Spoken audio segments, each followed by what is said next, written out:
క్యాదెనపల్లి municipality chairman పీఠం దక్కించుకోవడానికి అక్రమాలకు తెరలేపిన మంత్రి వివేక్ దిగజారుడు రాజకీయాలకు చేస్తున్నాడు. ఇప్పటికే బాల్క సుమన్తో పాటు బీఆర్ఎస్ నేతలపై అక్రమ కేసులు బనాయించి అరెస్ట్ చేసి జైలుకు పంపించింది. అంతటితో ఆగకుండా సుమన్ని కస్టడీ కోరుతూ పోలీసులతో పిటిషన్ వేయించింది. మరోవైపు సుమన్ కేసులో స్పెషల్ పీపీని నియమించింది.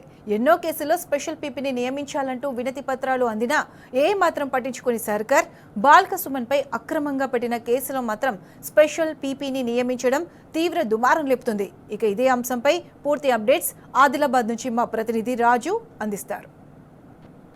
కాంగ్రెస్ ప్రభుత్వం బాల్క సుమన్ను టార్గెట్ చేసిందా అంటే అవుననే సమాధానం వస్తుంది. బాల్క సుమన్ కేసులో ప్రత్యేకంగా పీపీని నియమిస్తూ ప్రభుత్వం ఉత్తర్వులు జారీ చేసింది. కేవలం ఒక దేశవ్యాప్తంగా లేదంటే రాష్ట్రవ్యాప్తంగా సంచలనం సృష్టించిన కేసుల్లో లేదంటే దేశద్రోహం కేసులో లేదంటే తీవ్రవాదానికి సంబంధించిన కేసులలో మాత్రమే ప్రత్యేక పీపీలను నియమిస్తూ ప్రభుత్వం ఉత్తర్వులు జారీ చేస్తుంది. అయితే బాల్క సుమన్ కేసును ప్రత్యేకంగా తీసుకున్న ప్రభుత్వము అక్రమంగా నమోదు చేసిన కేసులో సైతం పీపీని నియమిస్తూ ఉత్తర్వులు జారీ చేయడం పట్ల న్యాయవాదుల్లో చర్చనీయాంశంగా మారింది. మనతో మాట్లాడడానికి సీనియర్ న్యాయవాది శ్రీకాంత్ గారు ఉన్నారు. వారిని తెలుసుకుందాము. సార్ చెప్పండి, ఈ ప్రత్యేకమైన పీపీలను ఎందుకు ఏ కేసులో నియమిస్తారు? ప్రభుత్వం అంటే కోర్టు నిబంధనలు ఏ విధంగా ఉంటాయి? ఇప్పుడు బాల్క సుమన్ గారి కేసు విషయంలో ప్రభుత్వము రాక్షసానందం పొందాలని చూస్తూ ఉంది. ప్రభుత్వానికి అర్థమైంది ఏంది, అసలు ఈ కేసులో ఉన్నది ఏంది, ప్రభుత్వం స్పెషల్ పబ్లిక్ ప్రాసిక్యూటర్ని అపాయింట్ చేయాల్సిన అవసరం ఏమొచ్చింది, రాష్ట్రంలో కేసులు పెద్ద ఎత్తున పెండింగ్ ఉన్నాయి, ఎన్నో కేసులలో స్పెషల్ పబ్లిక్ ప్రాసిక్యూటర్ అపాయింట్ చేయమని చెప్పేసి ఎన్నో అప్లికేషన్లు పెండింగ్ ఉంటే ఈ ప్రభుత్వం మాత్రం బాల్క సుమన్ గారి కేసుని స్పెషల్గా తీసుకొని ఈ కేసులో ప్రత్యేక పీపీని అపాయింట్ చేయడం అనేది అది ప్రభుత్వం విఘ్నతకే వదిలేస్తూ ఉన్నాం. ఎన్నో అన్యాయాలు జరిగినాయి, ఆడవారి మీద అత్యాయత్నాలు జరిగినాయి, ఎన్నో కేసులలో ఎన్నో అప్లికేషన్ పెండింగ్ ఉన్నా కూడా దీంట్లో స్పెషల్ పబ్లిక్ ప్రాసిక్యూటర్ని అపాయింట్ చేసింది. చేయనియండి, మేము న్యాయ వ్యవస్థ మీద మాకు పూర్తి నమ్మకం ఉంది. మీరు ఇలాంటి ఎన్ని రాక్షసానందం పొందాలని ఇట్లాంటి పనులు చేసినా కూడా మేము దానికి ఎదుర్కోవడానికి సిద్ధంగా ఉన్నాం.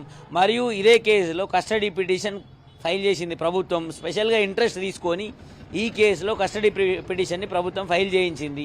ఈ కస్టడీ పిటిషన్లో ఏమడిగింది, అక్కడ ఏమేమి ఆల్రెడీ రిమాండ్ రిపోర్ట్లో క్లియర్గా ఉంది. ఒక 8 మంది విట్నెస్లను ఎగ్జామిన్ చేసింది. పంచనామా కూడా క్లియర్గా కండక్ట్ చేసింది.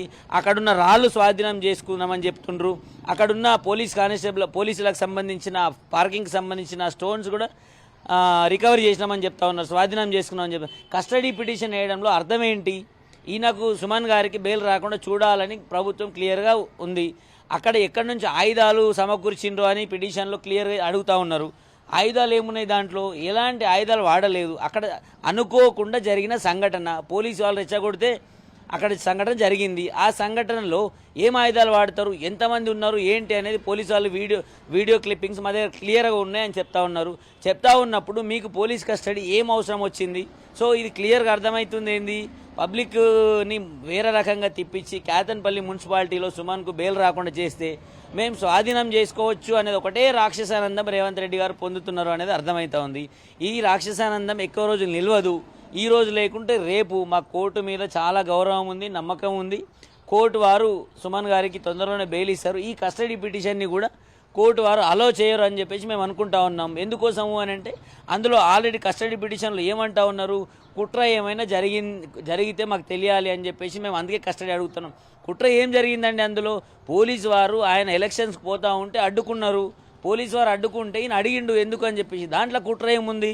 మరి ఎంతమంది పాల్గొన్నారు ఏంది? ఆల్రెడీ పోలీసు వారు మా దగ్గర వీడియో ఉంది.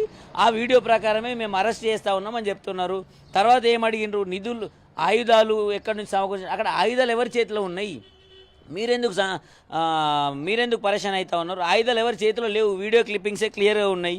మరియు ఏమంటారు, మరిన్ని నిందితులను గుర్తిస్తాము, అందుకోసం అని చెప్పేసి మాకు ఈయన కస్టడీకి మాకు కావాలని చెప్తా ఉన్నారు. నిందితులు గుర్తించడానికి మీ దగ్గర వీడియో క్లిప్పింగ్స్ ఉన్నాయి, మీ దగ్గర పోలీసు వాళ్ళు ఉన్నారు, అక్కడ ఎంతమంది పాల్గొన్నారో ఉన్నారు, కాంగ్రెస్ వాళ్ళు ఉన్నారు, అందరు ఉన్నారు. మీకు ఉండంగా కూడా మీరు కస్టడీ అడుగుతున్నారంటే అర్థం ఏంటి? మీరు ఎందుకు భయపడతా ఉన్నారు? ఆయనకు బెయిల్ రావడంతో మీకు ఎందుకు ఏం లాభం జరుగుతుంది అని చెప్పేసి మీ క్యాదెనపల్లిని ఎట్లాగైనా స్వాధీనం చేసుకొని ఆయన జైల్లో ఉంచాలనే ఒకటే ఉద్దేశం అనేది క్లియర్గా తెలుస్తూ ఉంది. మరియు స్పెషల్ పబ్లిక్ ప్రాసిక్యూటర్ ఎప్పుడు అపాయింట్ చేస్తారు? Special courts special public prosecutor appoint చేయడంలో దాని అర్థమైంది. మీకు ఎందుకు అంత ఇంట్రెస్ట్? ప్రభుత్వం ఎందుకు అంత కేసుని ప్రత్యేక కేసుగా తీసుకుంది? ఇది ఏం ప్రత్యేక కేసు కాదు కదా, సామాన్య ఎట్లయితే అనుకోకుండా జరిగిన సంఘటన ఇది. దీంట్లో ప్రత్యేక పీపీని అపాయింట్ చేయడం అవసరం లేకున్నా కూడా స్పెషల్ ఇంట్రెస్ట్ తీసుకొని ప్రభుత్వం ప్రత్యేక పీపీని అపాయింట్ చేయడం జరిగింది. అంటే ఈ ప్రభుత్వ అత్యుత్సాహం కానీ ఇటు పోలీసుల అత్యుత్సాహం చూసి ఏమనుకోవాలా? అసలు ఈ ప్రత్యేకంగా ఈ పీపీని నియమించడం కానీ, ఈ జైలు అధికారులతో వేధించడం కానీ, ఇవన్నిటి కూడా ఏ విధంగా చూడవచ్చు? ఖచ్చితంగా మీరు చెప్పినట్టు ప్రభుత్వం కక్షపూరితంగా సుమన్ గారి విషయంలో సుమన్ గారిని లొంగ తీసుకోవాలి, కాదన్పల్లిని మా కబ్జా చేసుకోవాలి అనే ఒకటే ఒక ఉద్దేశంతో సుమన్ గారి విషయంలో ప్రభుత్వం క్లియర్గా కక్ష సాధింపు చర్య చేపడుతుందని చెప్పేసి ప్రజలందరికీ అర్థమైపోతా ఉంది. సుమన్ గారి విషయంలో ఈ పబ్లిక్ ప్రాసిక్యూటర్ అపాయింట్ చేయడాన్ని మొదలు పెడితే తర్వాత ప్రభుత్వం ఏదైతే చర్యలు తీసుకుంటా ఉందో, జైల్లో ఆయన్ని హరాస్మెంట్ చేయడము, జైల్లో కనీసం ఈ రోజు అందే విషయం ఏంటంటే ఆయనకు స్నానం చేయడానికి నీళ్లు కూడా వేడి నీళ్ళు ఇవ్వమంటే వేడి నీళ్ళు ఇస్తలేరు. ఆయనకు బ్యాక్ పెయిన్ ఉంది, మాకు డాక్టర్కి చెప్పండి, డాక్టర్ చేయండి అంటే రాడు అని చెప్పి చెప్పడము, ఇవన్నీ మాకు అందుతూ ఉన్నాయి లోపల నుంచి. ఇవన్నిటిని మేము తీవ్రంగా ఖండిస్తూ ఉన్నాం. మీరు ఇలాగే చేస్తే రేపటి నుంచి బీఆర్ఎస్ పార్టీ పెద్ద ఎత్తున ధర్నాలు రాస్తారోకోలు చేసి మీ ప్రభుత్వం ఇలాంటి సంఘటనలు చేస్తే మీ ప్రభుత్వానికి ఖచ్చితంగా బుద్ధి చెప్పడం జరుగుతూ ఉందని చెప్పేసి నేను తెలియజేస్తాను.